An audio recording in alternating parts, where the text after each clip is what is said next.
It's trade season, guys, and we just witnessed one of the biggest trades of this whole season not too long ago. All right, now before I get too deep in the video, I want to say a couple of things. First thing is, listen, bro, before I get in the video and break down these trades, make sure you leave a like on the video.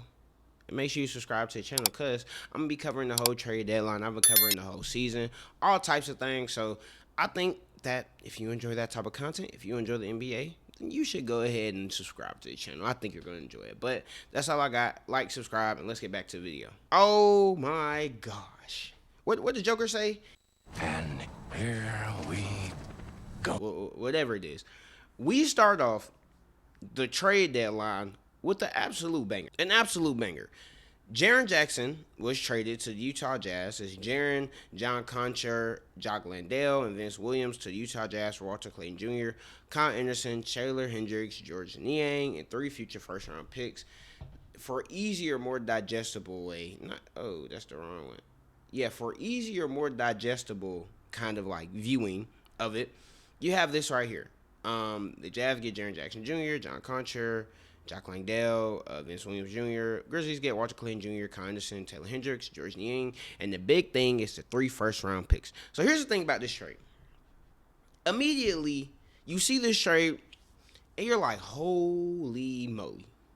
The Utah Jazz just got Jaren Jackson Jr., which, if we're going team by team, I'm not going to say winners or losers yet, but if we're going team by team, the Jazz getting Jaren Jackson Jr. It's a pretty good pickup.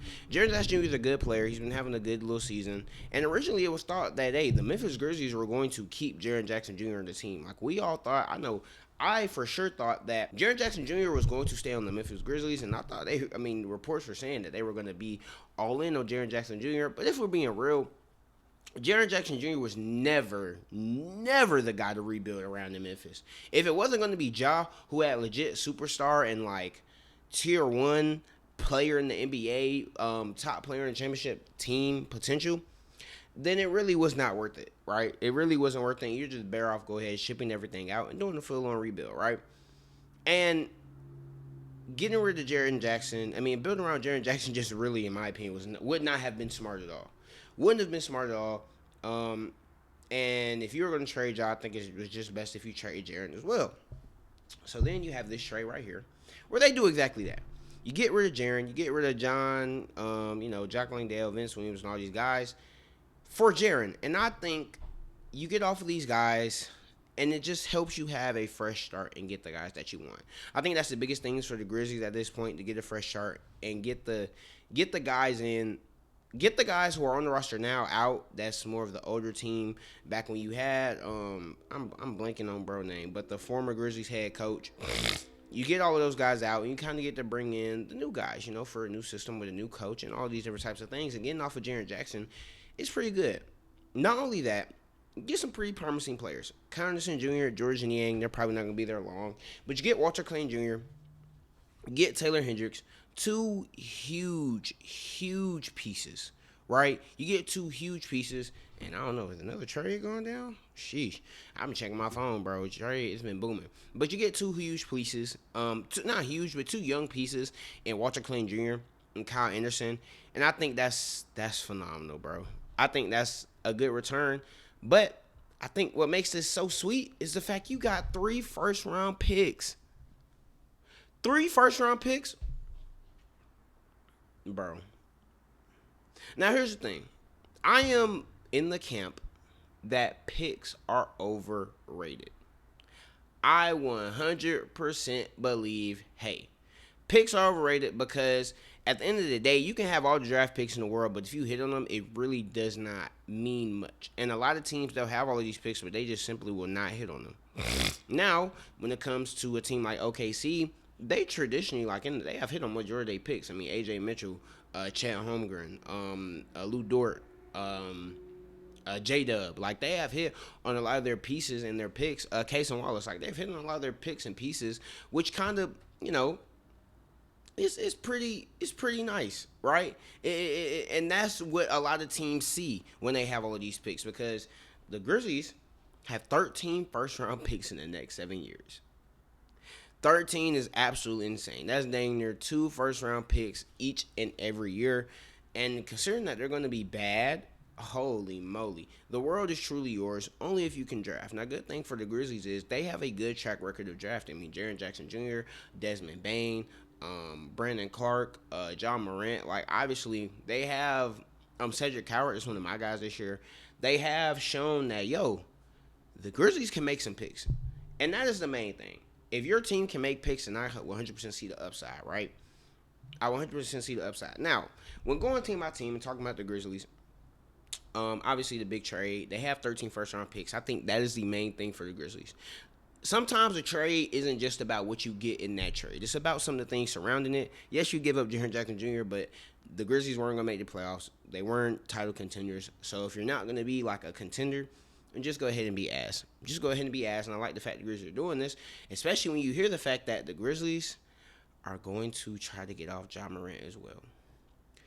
Shams reported John Morant's days of the Grizzlies might be coming to an end. And at first when I saw the trade, I'm like, oh, they're just going to rebuild around Ja? No, that is damaged. I think Ja's definitely gone by the end of the week. Where he goes, I don't know. What they get for him, I don't know. But shoot, seeing that they just got 3 first-round picks for Jaren Jackson Jr., I think they can get like 1 or 2 for Ja. Well, at least 1, right? Maybe some second-rounders, right? Now, we're going to the Utah, and yeah, so that's my main thing for the Grizzlies. I love this for the Grizzlies. If you're not gonna be good, just be ass. We'll see what they get for a job. But this trade getting Jaren Jackson Jr. up out of here, I think that's solid, right? Now, when it comes to the Jazz,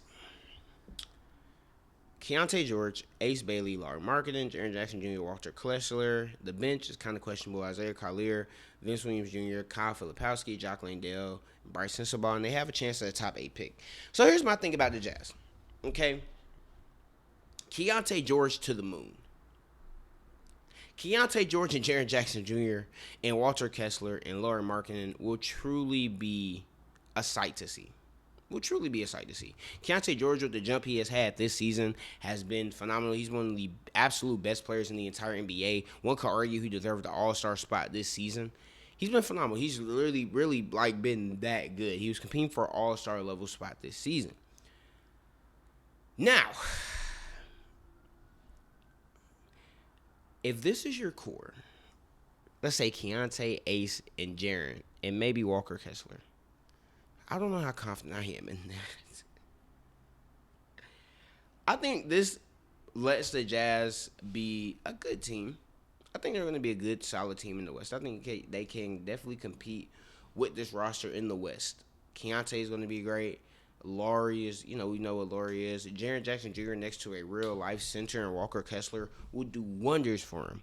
Jaren Jackson is best when he's working towards the actual big men because he struggles with rebounding and all different types of things. So I think this will do wonders for Jaren Jackson Jr. for surely.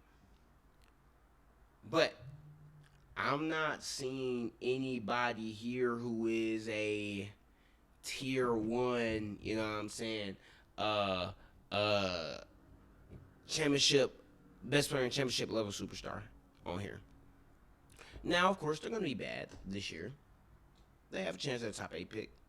Maybe they draft somebody like that. But I'm looking at the roster and I don't really see that from anybody.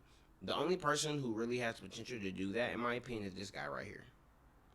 This guy right here. I mean, unless Keontae takes another jump, which, I mean, he's young. It's not out the realm of possibility. But do I think it's going to happen? Nope. But if Ace can take the jump and become, I guess, that type of superstar level player, then this trade looks phenomenal. I already do think it's a good trade for the Jazz in terms of what they want to do, but I just don't think this trade does for the Jazz what, they might think it does, right? I don't think this puts the Jazz in the position where, okay, yeah, we just one guy away. I mean, not where we just one guy away, but like we have our guy. Because the Jazz, Utah isn't somewhere where free agents are going to come. The top 8 pick, even though this draft class is pretty freaking loaded, I don't think they're going to find that outside the top 3 picks. So, I don't know. I don't know. But I'm not mad at the trade for the Jazz. I think this does place them in the next phase of their rebuild. It was getting to that time. Now it's just who do you replace? Who do you replace guys like Isaiah, Kyle Filipowski, Jock Landale, and Bryce Sensabaugh with? Because after Summer League shooting, I thought Kyle Filipowski and Bryce Sensabaugh was going to be the one. They were looking like Kobe and Shaq out there. And obviously this season it has not been like that. So it's just going to be very interesting to see what they're like. Now, that was not the only trade of the day. Not the only trade of the day. Now, I think the saddest thing that I did see regarding the trade, and this is my last thing, is this right here. Dylan Brooks, Ja Morant, Desmond Bain, Jaren Jackson, they all look so young here. This is definitely very devastating to see, man. They were supposed to be the future. They at one point we thought they were going to be title contenders, and they were like first, second seed in the West, mind you. But it just never worked out, and it's just kind of sad to see, man. It's just kind of sad to see. But that wasn't the only trade. RP to the OG Grizzlies, though. So this is the next trade that came to our phones. The Chicago Bulls traded Nikola Vucevic and the second rounder to the Boston Celtics for Anthony Simons and the second round pick. It was like a pick swap essentially, and I just feel like, how do I feel about this? For the Bulls, I'm glad they got off Nikola Vucevic. I am very glad they got off Nikola Vucevic. However, why would you get Anthony Simons? Like, what does Anthony Simons do for you guys? You already have Io, you have Josh Giddey, you have Kobe White. I don't like you have guards. What the world does getting Anthony Simons do for you guys? And this has kind of been the thing with the Chicago Bulls is like their front office is incompetent. Like this right here is an incompetent trade. This is a stupid trade. If I'm being honest, this is a stupid trade. But I don't really know what getting a guy like Anthony does unless even if they're getting off of Kobe White, like is Anthony better than Kobe White? Is he that much better than Kobe White? I don't really know I don't know what the hell Chicago got going on, bro. If I'm a Chicago fan, I'll be pissed as what I got back for Anthony Simons. Like, bro, you essentially did a pick swap and got an extra guard. Now for the Celtics, Nikola Vucevic, I think the Celtics have needed more of like a solid, established big. And Vucevic can be just that. I do think though that they will need somebody who can offer more defensive presence though, at that big spot. Who is going to provide that for them? I have no idea. But I think Nikola Vucevic can provide a lot of things that Boston does, given the fact that they like to shoot. They have been very offensive driven, and maybe this kind of helps Jaylen Brown not have to shoulder as much of a load as he has had to this season. But I still think they need a defensive center. And as for Chicago, bro, I don't know what the hell. Man, I'll be real, bro. If I am a Chicago Bulls fan, like a Kenny, a D Mills, like all of them guys, I don't even know, like, what the hell. Bro, I would just be pissed. I would be pissed, bro. Because you have, boom, they say it right here. Giddey, Kobe White, Anthony Simons, Io Dosunmu. You have all these damn guards. What the fuck? What are you going to do with all these guards? What are you going to do with and Trey? I forgot they had Trey Jones. What are they going to do with all of these guards? Listen, I don't know what Chicago has going on. But this is a bad trade for the Bulls. This is easily a bad trade for the Bulls. And I feel bad for every Bulls fan in existence. I'm going to pray for y'all. Now, that wasn't the only trade. We got one more trade. Just in. Chicago, Minnesota, and Detroit have agreed to a multi-team deal that sends Jaden Ivey and Mike Conley to the Bulls, Kevin Huerter and Dario Saric to the Pistons, and Detroit also receives a 2026 first-round protected swap from Minnesota. I didn't really hear anything about like what Minnesota has gotten. Didn't really hear anything. I don't really know if there was anything major on either of these teams for them. But this is another thing where you just look at the Bulls and you're like, what the hell are y'all doing? You just got Anthony Simons. Now you have Jaden Ivey and Mike Conley Jr. You have an old-ass Mike Conley and an upside, a player with upside in Jaden Ivey. What the hell does that do for you guys? What the hell does getting Jaden Ivey do for y'all? You just got Anthony Simons. You already have plenty of young guards. You need forwards. You need centers. You don't need guards. If you need guards, you need better guards like some of the guys in this upcoming draft. But God damn it, Jaden Ivey, Mike Conley Jr. Chicago, once again, if I am a fan of the Bulls, I would be absolutely pissed. I don't know what the fuck they have going on. For the Pistons, you get Kevin Herter and Dario Saric. I don't think they're gonna really do much for the Pistons. Maybe these are guys to trade, like another trade piece. Probably facilitate, go somewhere else. Kevin Herter hasn't been good in the Bulls. Dario Saric, I haven't heard much about him since he left the Sixers. Where's the Suns? One of those two teams. So yeah, I don't know. But the Pistons, they definitely need to get another ball handler, another backup guard. So hopefully this is these are just some pieces they can use maybe later on down the line because the trade deadline, if I'm not mistaken, is officially on Thursday. So Thursday or Friday, I think it's Thursday though. So we'll just see what happens. But I don't know. In Minnesota, they get off Mike Conley Jr. I'm not mad at them getting off of Mike Conley Jr. I mean, he had done a lot for Minnesota. He's been big. He showed it big for them the past couple of years, especially in the playoffs. Just kind of being that point guard that they need to help relieve some of the on-ball pressure that Anthony Edwards was dealing with. But he's just gotten old. He's not the same Mike Conley he was. So getting off him, I'm not really mad at Minnesota for doing such things. Not really mad, bro. And I mean, those are all of the trades, right? You got the Jaren trade, the Nikola Vucevic for Anthony Simons trade, and this was the last trade. But we also had some more news come out. James Harden and the Los Angeles Clippers are working through whether the sides can find a deal by NBA trade deadline. So this is kind of interesting. This dropped like late last night. Like, yeah, it was like 11:26. Bro, I'm be real. I was about to go to sleep when that dropped. Here's the thing about James Harden.